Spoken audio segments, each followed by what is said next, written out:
भयानक, पूरी दुनिया में पहले तेरे शरीर के टुकड़ों को ढूंढ निकालूंगा मैं और फिर तुझे बनाऊंगा अपना गुलाम। आसमान में लाल रंग की बिजली कड़क रही थी, चारों तरफ बर्फीला तूफान आया हुआ था और फिर अचानक से एक आंखें चौंधिया देने वाला प्रकाश हुआ और हजारों फुट ऊंचे अटलांटिस के पहाड़ों की चोटी पे उतरा मास्टर टीचर कॉन्टिनेंट का सबसे बड़ा वीर, सबसे मशहूर martial arts teacher Vipin Kamboj the great. ये कहकर सुपर मार्शल आर्ट्स योद्धा विपिन अपनी जादुई तलवार लेकर कूद गया अटलांटिस की खाई में। हजारों फुट गहरी उस अंधेरी खाई में उसकी जादुई तलवार एक मशाल की तरह जल रही थी। तभी अचानक से उस खाई में एक सुनहरी रंग की रोशनी का पिंड प्रकट हुआ, जिससे निकली मारिया, मास्टर टीचर कॉन्टिनेंट की सबसे क्यूट लेडी टीचर। और वो विपिन से बोली, ये जंग हमें साथ लड़नी है, भूल गए तुम? याद रखना, जहां तुम वहां मैं। मारिया को देख के डबल एनर्जी में आ गया था विपिन, और अब वो दोनों काल के अंधकार का अंत करने बढ़ चले धरती की कोख में। और फिर अगले ही पल विपिन अटलांटिस की खाई में नहीं बल्कि उस विशाल नाले में जा गिरा जो उसके घर के बाहर बह रहा था। विपिन की आंख खुल गई थी और सपने के साथ साथ 20 साल के इस नौजवान के हाथ की एक हड्डी भी टूट गई थी। मारिया तो नहीं थी वहां, लेकिन मार पड़ने वाली थी विपिन कंबोज को, जो कि मास्टर टीचर कॉन्टिनेंट के मार्शल आर्ट्स स्कूल का सबसे बेकार टीचर था। विपिन को 4 मुस्टंडों ने नींद में ही उसके बिस्तर से उठा के बाहर नाले में फेंक दिया था। ये आदमी बहुत गुस्से में थे। विपिन उन्हें देख के घबराते हुए बोला, भाई भाई भाई मारना नहीं, मैं तुम्हारे पैसे वापस कर दूंगा, पक्का। विपिन ने उन लोगों से अपनी मार्शल आर्ट्स ट्रेनिंग के लिए आज से 1 साल पहले 1 लाख रुपए उधार लिए थे, ये कह के कि वो मास्टर टीचर कॉन्टिनेंट के सुपर योद्धा साहो का बेटा है और एक दिन बहुत बड़ा मार्शल आर्ट्स टीचर बनेगा, और टीचर बनते ही वो सूद समेत उनके पैसे लौटा देगा। लेकिन सूद तो क्या, बेचारे विपिन के पास तो दूध के भी पैसे नहीं थे। चाय पीता था, वो भी बिना पत्ती और शक्कर के। हर दिन जीता था तो किसी से 100-100 रुपए का उधार कर करके। मेहनत का जुनून तो था विपिन में, लेकिन शरीर से इतना कमजोर था कि मार्शल आर्ट्स की दिव्य शक्ति उसके शरीर में पैदा ही नहीं हो पाती थी। और बाकी योद्धा कुल के लोगों की तरह विपिन के पास कोई सुपर पावर भी नहीं थी, इसलिए वो चाहे कितनी भी कोशिश कर लेता, पर कोई मंत्र, कोई तंत्र उसके मार्शल आर्ट्स टेक्निक में काम नहीं करता। अरे तूने हमें 2 महीने पहले कहा था कि तू हमारे पैसे लौटा देगा, ये कहकर उनमें से एक गुंडे ने नाले से बाहर निकल रहे विपिन को एक मुक्का दे मारा। विपिन बोला, हाँ भाई, बात के बीच में हाथ का क्या काम, मैंने इस बार बहुत मेहनत की है, इस बार मैं पक्का मार्शल आर्ट्स एकेडमी के टीचर्स चैलेंज में पास हो जाऊंगा। हाँ। विपिन की इस बात में हंसते हुए वो आदमी बोला, और मैं मास्टर टीचर कॉन्टिनेंट का राजा बन जाऊंगा, मार साले को। ये कह के वो चारों विपिन पर टूट पड़े और उसे बुरी तरह पीटने लगे। विपिन जमीन पर पड़ा लात घुसे खाता रहा। बेचारे विपिन ने उन लोगों से बहुत गुजारिश की, लेकिन वो उसे मारते रहे। फिर उनमें से एक आदमी बोला, चल ठीक है, एक बार अपनी जीभ से चाट कर मेरा जूता पॉलिश कर दे तो मैं तुझे छोड़ दूंगा। ये बात सुन के विपिन को एकदम से गुस्सा आ गया। वो सीधा उठ खड़ा हुआ। उसकी आंखों में गुस्सा देख के वो आदमी उसे छेड़ते हुए बोला, हाँ भाई देख, गुस्सा आ रहा है चमन चैंपियन को। एक आदमी ने उसके मुंह पे चाटा मारा, लेकिन अब विपिन उसे घूर रहा था। मुझे तो लगता है कि ये साहो का असली बेटा भी नहीं है। ऐसा तो नहीं है कि जब साहो बाहर दुनिया बचा रहा था तो कोई दूसरा तेरी मां से इश्क लड़ा रहा था, हा? ये गिरी हुई बात सुन के विपिन की आंखों में खून उतर आया और वो बोला, भाई अब ज्यादा हो रहा है। विपिन की बात सुन के उन मुस्टंडों में से एक बोला, कमाल है, इतनी गिरी हुई बात सुन के भी तू सिर्फ बात ही कर रहा है। अगर तू असली मर्द होता ना तो हमारा मुंह तोड़ देता। अब तो यकीन हो गया है ये अपनी मां की अय्याशी की पैदाइश है तू सच में नंबर 0 ही है। 15 साल पहले भयानक के हाथों अपने पिता साहो और मां गायत्री को खो चुका विपिन अनाथ ही बड़ा हुआ था और पिछले 15 सालों में आदत पड़ गई थी उसे इन सब बातों की। लेकिन एक बात जो उससे बर्दाश्त नहीं होती थी वो थी कि कोई उसे नंबर 0 बोले। इसलिए उस गुंडे के मुंह से वो सुनते ही विपिन की आंखों में खून उतर आया। नंबर 0 नहीं बोलेगा मुझे। और अगले ही पल विपिन ने उस आदमी के मुंह पे पूरी ताकत से लगा के एक मुक्का जड़ दिया। तैश में आके उसने उस आदमी को मार तो दिया था, लेकिन अब वो गुंडे उसे जिंदा नहीं छोड़ने वाले थे और विपिन ये बात जानता था। इसलिए वो कालाहारी के जंगलों में जो उसके खंडहर हो चुके घर के पीछे थे उनमें अपनी जान बचाकर भाग गया। कालाहारी के जंगल मौत की घाटी के नाम से भी जाने जाते थे क्योंकि वहां बहुत ही भयानक जानवर रहते थे। लेकिन विपिन उन राक्षसों से बचने के लिए उन खतरनाक जंगलों के अंदर भाग गया। सुबह से शाम हो गई, वो आदमी वहीं जंगल के बाहर उसका इंतजार करते रहे, लेकिन विपिन जंगल से बाहर नहीं आया। आखिर में ये मान के कि विपिन जंगल की भेंट चढ़ गया, वो लोग वहां से चले गए। पर देर रात बुरी तरह घायल विपिन वापस अपने घर लौटा। उसके शरीर पे लगे घाव बता रहे थे कि जंगल में कई जानवरों ने उस पर हमला किया था। विपिन ने किसी तरह अपने जख्मों पर मरहम लगाया। दर्द में तड़प रहा विपिन घर में लगी अपने पिताजी की तस्वीर के सामने जाकर खड़ा हो गया और बोला, ये किस बात की सजा है पिताजी? मेरे अंदर आपका एक भी गुण क्यों नहीं है? क्यों नहीं हूं मैं आपकी तरह शक्तिशाली? ये कहते हुए विपिन की आंखें भर आई और वहीं अपने पिताजी की तस्वीर के नीचे रोते रोते कब सो गया उसे पता ही नहीं चला। अगली सुबह थी। मार्शल आर्ट्स एकेडमी के टीचर्स चैलेंज की। दुनिया के सभी एकेडमीज में सिर्फ स्टूडेंट्स को एंट्रेंस टेस्ट देना पड़ता था, लेकिन यहां इस एकेडमी में साल की शुरुआत में एकेडमी के सभी मार्शल आर्ट्स टीचर्स को अपनी शक्ति और टेक्निक का इम्तिहान देना होता था। इस इम्तिहान को पास करके ही ये साबित होता था कि वो टीचर किसी स्टूडेंट को मार्शल आर्ट्स योद्धा बनाने की ट्रेनिंग देने के काबिल हैं।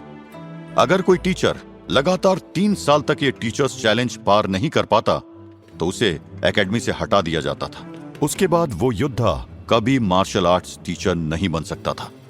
पिछले 2 सालों से इस चैलेंज को पास करने में नाकामयाब रहे विपिन से आज तक किसी स्टूडेंट ने मार्शल आर्ट्स की ट्रेनिंग नहीं ली थी। आज का ये टीचर्स चैलेंज विपिन के लिए एक आखिरी मौका था अपने महान पिता की तरह इस मार्शल आर्ट्स एकेडमी में टीचर बनने का। कमजोर और जख्मी हालत में विपिन आ पहुंचा था मार्शल आर्ट्स एकेडमी के ग्राउंड में, जहां सभी मार्शल आर्ट्स टीचर खड़े थे। ग्राउंड के चारों तरफ बने स्टैंड्स में मास्टर टीचर कॉन्टिनेंट की जनता बैठी थी। ये टीचर्स चैलेंज साल की सबसे बड़ी मार्शल आर्ट्स प्रतियोगिता थी। विपिन कंबोज को उस टूटी फूटी हालत में पट्टियों में लिपटा देख सभी लोग उस पर हंसने लगे। अरे नंबर 0 फिर आ गया। एक दर्शक बोला, अबे घोड़ों की रेस में गधे की भी एंट्री हो गई है। दूसरे ने कहा, अबे एक्शन में कॉमेडी की जरूरत भी होती है, तो साला नंबर 0 मार्शल आर्ट्स की दुनिया का कॉमेडियन है। विपिन को ये बातें बहुत चुभ रही थी, लेकिन वो कुछ नहीं बोला। वो चुपचाप ग्राउंड में खड़े बाकी मार्शल आर्ट्स टीचर्स के साथ आके खड़ा हो गया। उसे देख के एकेडमी का एक टीचर रितेश, जो विपिन से बहुत चिढ़ता था, वहां खड़े एक दूसरे टीचर से बोला, यार एक बात बता, अगर कोई नंबर 0 की बहन को मारने की कोशिश करेगा और कोई उसकी मां को मारने की कोशिश करेगा तो ये पहले किसको बचाएगा? हा? वो टीचर बोला, पता नहीं यार। रितेश बोला, भाई ये सबसे पहले खुद को बचाएगा। ये कह के रितेश और वो दूसरा टीचर जोर जोर से हंसने लगे। विपिन रितेश की गर्दन उसके शरीर से अलग कर देना चाहता था, लेकिन उसने खुद को रोका और अपने चैलेंज पे ध्यान दिया। एक के बाद एक मार्शल आर्ट्स टीचर एक दूसरे से लड़ते गए और किस्मत देखिए, जब विपिन की बारी आई तो उसके सामने था रितेश। मुकाबला शुरू हुआ। पलक झपकते ही रितेश ने विपिन पर मार्शल आर्ट्स के वारों की बारिश शुरू कर दी। विपिन का पूरा शरीर पहले ही बुरी तरह घायल था, इसलिए रितेश के ये वार उसके शरीर को तोड़ते चले गए। लेकिन विपिन में ताकत की कमी थी, हिम्मत की नहीं। इसलिए ना विपिन की नजरें झुकी और ना उसके घुटने कमजोर पड़े। विपिन ने रितेश पर वार करने की कोशिश की, लेकिन रितेश में बहुत फुर्ती थी। इस वजह से विपिन के वार रितेश को छू भी नहीं सके। विपिन मार खाता रहा, लेकिन वो खड़ा रहा। 3 मिनट के बाद जब मुकाबला खत्म हुआ तो सभी जजेस ने रितेश को विजयी घोषित कर दिया। विपिन को देख के उस मुकाबले के जज बोले, विपिन कंबोज, ना आप कोई ऊर्जा वार कर सके, ना आपके मार्शल आर्ट्स मूव से आपके प्रतिद्वंदी को कोई परेशानी हुई। आप खुद को उसके किसी वार से बचा भी नहीं सके। माना कि आप खड़े होकर पिटते रहे, लेकिन इस एकेडमी में हम स्टूडेंट्स को मारने की ट्रेनिंग देना चाहते हैं, मार खाने की नहीं। इसलिए आप ये चैलेंज हारते हैं। विपिन अपने पिता की तरह एक महान मार्शल आर्ट टीचर बनने का अपना तीसरा और आखिरी मौका खो चुका था। एकेडमी के ग्राउंड में खड़े सारे लोग उस पर हंस रहे थे। नंबर 0 की आवाज सिर्फ एकेडमी में ही नहीं, विपिन की आत्मा में भी गूंज रही थी। विपिन सिर झुकाए चुपचाप ग्राउंड से बाहर निकल गया। तभी शंकु, एक पागल जो सालों से वहां की सड़कों पर भटकता रहता था, विपिन के सामने आ खड़ा हुआ और भारी सी आवाज में बोला, हे विपिन, ये दुनिया नंबर 237 में 0 है, लेकिन दुनिया नंबर 5555 का विपिन, हाँ, वो हीरो है। ये कहकर वो पागल शंकु विपिन की आंखों में झांकने लगा और एकदम से बोला, एक समय आएगा जब सब बदल जाएगा, उस दिन तू बनेगा हीरो। बिना उस पागल शंकु की बात पे ध्यान दिए विपिन वहां से निकल गया और शंकु चिल्लाता रहा, ये वाला विपिन हीरो है, जो आने वाला है वो हीरो है, हीरो। अब कौन सा विपिन हीरो था और वो कब और कहां से आने वाला था, ये तो भगवान ही जानता था। पर फिलहाल इस विपिन की जिंदगी में मुसीबतों का अंत नहीं हुआ था। विपिन जब अपने घर पहुंचा तो वहां उसका इंतजार कर रहे थे वही गुंडे जो कल उससे अपना उधार वसूलने आए थे। लेकिन इस बार जैसे ही वो गुंडे विपिन को मारने के लिए आगे बढ़े, विपिन भागा नहीं। वो बोला, आओ एक एक करके सबको बताता हूं। विपिन जानता था कि ये गुंडे उसे जान से मार देंगे, लेकिन अब बात जान की नहीं, आत्मसम्मान की थी। विपिन उन गुंडों से तब तक लड़ता रहा जब तक कि उसके शरीर में कतरा भर भी जान बाकी थी। आखिर में 3 आदमियों ने छटपटाते हुए विपिन को पकड़ लिया और उनका मेन बॉस तलवार से विपिन का गला काटने ही वाला था कि तभी एक सफेद रंग की बिजली कड़की। सब कुछ जैसे बहुत धीरे हो गया, समय रुक गया। वे सभी गुंडे वहीं जम गए और एक दिव्य द्वार खुला और उसमें से बाहर आया एक लंबा चौड़ा मार्शल आर्ट्स योद्धा। विपिन इस शख्स को जानता था, और विपिन क्या, मास्टर टीचर कॉन्टिनेंट का हर शख्स इस योद्धा को जानता था। विपिन के सामने खड़े थे मास्टर टीचर कॉन्टिनेंट के सबसे महान गुरु मास्टर शेख, वही मास्टर शेख जो गुरु थे विपिन के पिता साहू के। मास्टर शेख, आप यहां क्या कर रहे हैं? विपिन के इस सवाल के जवाब में मास्टर शेख मुस्कुराते हुए बोले, कुछ नहीं विपिन, तुम्हारे नंबर 0 के खिताब के आगे 1 लगाने आया हूं। ये कहते ही मास्टर शेख ने एक झटके से अपनी हथेली से विपिन के सीने पे एक ऊर्जा वार किया और अगले ही पल विपिन की आत्मा के सामने थी विपिन की बॉडी। हवा में तैरती विपिन की आत्मा ने अपने शरीर को देखा, जिसको पकड़ के वो 4 गुंडे जमे खड़े थे। और फिर उसने मास्टर शेख से पूछा, ये मैं अपने शरीर से बाहर कैसे आ गया? अगले ही पल विपिन की आत्मा के चारों तरफ की दुनिया बदलती चली गई और कुछ ही पलों में वो खड़ा था एनर्जी के बहुत बड़े आयाम में। ऊपर नीचे दाएं बाएं हर जगह बस एनर्जी की तरंगे बह रही थी। विपिन ने नीचे जमीन की ओर देखा तो उसे ऐसा लगा कि वो रोशनी के सागर में खड़ा है, जिसमें से हल्का हल्का धुआं उठ रहा था। हजारों फुट ऊपर आसमान में नीली और हरी ऊर्जा की तरंगे बह रही थी। उसके सामने हवा में कुछ अजीब सी लाल रंग की चिंगारियां भी फूट रही थी। विपिन की सोल इस ऊर्जा के सागर में टहलने लगी और उसने आगे बढ़ के एक लाल रंग की चिंगारी को छुआ। उस ऊर्जा की चिंगारी को छूते ही उसे एक अजीब सा कंपन महसूस हुआ। इससे पहले कि विपिन की आत्मा कुछ कह पाती, विपिन के साथ खड़े मास्टर शेख मुस्कुरा के बोले, शून्यकाल में स्वागत है तुम्हारा नंबर 0। समय आ गया है तुम्हारा अपनी शक्तियों को हासिल करने का। क्या तुम तैयार हो हीरो बनने के लिए?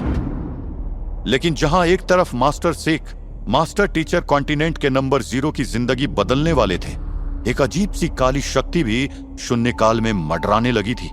उस ऊर्जा के सागर से जिसमें से धुआं उठ रहा था, एक अजीब सी आकृति निकल रही थी। शून्यकाल के अंदर प्रकट हो रही काली शक्तियों के इस अंश को न विपिन ने देखा था और न मास्टर शेख ने। क्या थी ये काली शक्ति जो बंद थी शून्यकाल में? आखिर मास्टर शेख कैसे इतने सालों बाद लौट आए थे विपिन के पास? क्या थी ये जगह शून्यकाल जहां मास्टर शेख विपिन की सोल को ले आए थे? कैसे बनने वाला था विपिन नंबर 0 से सुपर हीरो? इन सवालों के जवाब जानने के लिए सुनते रहिए समय की अनंत धाराओं में तिलिस्म के धागों से बंधी ये रोमांचक कहानी नंबर 0, सिर्फ पॉकेट FM पर।